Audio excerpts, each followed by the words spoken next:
Twilight ஆன்யாவை ஹாஸ்பிட்டல்ல volunteer work பண்றதுக்காக கூட்டிட்டு போறான். இது மாதிரி ஒர்க் பண்றது மூலியமாவும் ஸ்டெல்லா ஸ்டார்ஸ் கிடைக்கும். ஆன்யாவை அங்க ஒர்க் பண்ண சொன்னா ஃப்ளவர் பாட் ஒண்ணு உடைச்சிடுறாங்க. சரி புக்கெல்லாம் அடுக்கி வைக்க சொன்னா அங்க உட்காந்து காமிக் படிச்சுக்கிட்டு இருக்கா. துணி துவைக்க சொன்னா அங்கேயே படுத்து தூங்கிடுறா. இதை பார்த்து அங்க இருந்த நர்ஸ் நீங்க ஒரு ஹெல்ப்பும் பண்ண தேவையில்லை, இங்க இருந்து கிளம்புங்க அப்படின்னு சொல்லிட்டு விரட்டி அடிச்சிடுறாங்க. இதை கேட்டு வேற வழி இல்லாம 2 பேரும் அங்கிருந்து போறாங்க. அப்படி போகும்போது ஆன்யாக்கு யாரோ கத்துற குரல் கேக்குது. அது ஒருத்தவங்க மைண்ட்ல ஓடுறது. அதை கேட்ட ஆன்யா அந்த ஹாஸ்பிட்டல்ல பேஷண்ட் சீக்கிரமா ரெக்கவரி ஆகிறதுக்காக ஒரு ஸ்விம்மிங் பூல் இருக்கும், அதை நோக்கி ஓட ஆரம்பிக்கிறா. இவ ஏன் இப்படி ஓடுறான்னு சொல்லிட்டு ட்வைலைட்டுக்கும் புரியல. அப்படியே இந்த பக்கம் பார்த்தா ஒரு பையன் வீல் சேர்ல உட்காந்துக்கிட்டு இருக்கான். அவனை கூட்டிட்டு வந்த நர்ஸ் ட்ரெஸ் சேஞ்ச் பண்றதுக்காக போறாங்க. அப்ப இவன் தவறி அந்த ஸ்விம்மிங் பூல்ல விழுந்துடுறான்.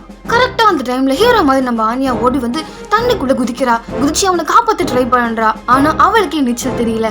அவளும் கூட சேர்ந்து தத்தளிக்கிறா. மறக்காம இந்த டைட்டிலுக்கு மேல இருக்க லிங்கை கிளிக் பண்ணி ஃபுல் வீடியோ பார்த்து என்ஜாய் பண்ணுங்க.